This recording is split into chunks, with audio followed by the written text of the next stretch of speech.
masyarakat Aceh Mandum. Assalamualaikum Mandum saudara lun masyarakat Aceh Mandum. Nyanai kanu Aceh. Kan?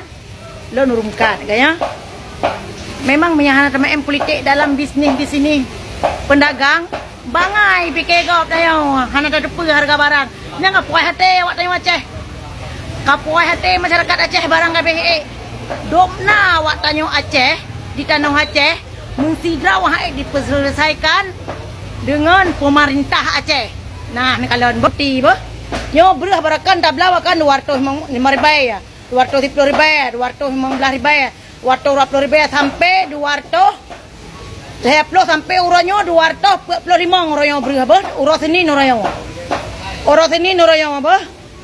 Tangga padu bang uranyo. Tangga padu uranyo. Tangga belah, tangga betul bang, tangga belah raya. Ikem tangga anak duduk di tidum kabuk aku. Tangga belah ros ini noroyo. Berah di Subuh Salam.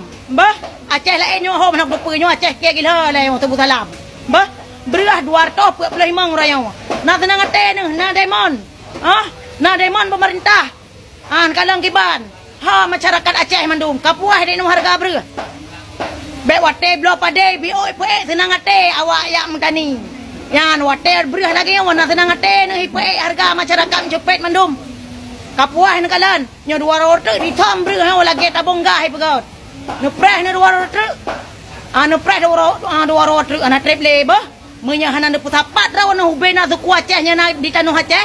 Menyahanan de putapat rawan hana sabon numpuk empat Aceh ni laki merdeka atau ni cok pulang Aceh. Ni leh ya tengok. Tak temang pajuh dah yang awak Jawa dah pajuh tengok. Awak pusat dah pajuh. Yo nam rasa cupet. Dicupet oleh pemerintah Aceh. Yan. Pe nama jak kena baki aku nongak kubuh ya campli bang kai. Nyo lagi nyo mialon urumkat ko bla berah. Menghai ko bla. Bagi orang yang hanamkat masyarakat lain yang gasing-gasian kiban bawa rawan Aceh. Nam rasa lagi nyo lon bicara. Nam rasa bedah petapat ro benau Aceh. Cok Aceh merdeka bek kuyak pak main ru. Yang nang udek na harga barang ipe. Nah sakit ate tu. Sakit ate kaya benda pe ke orang hobi politik. Kan dah.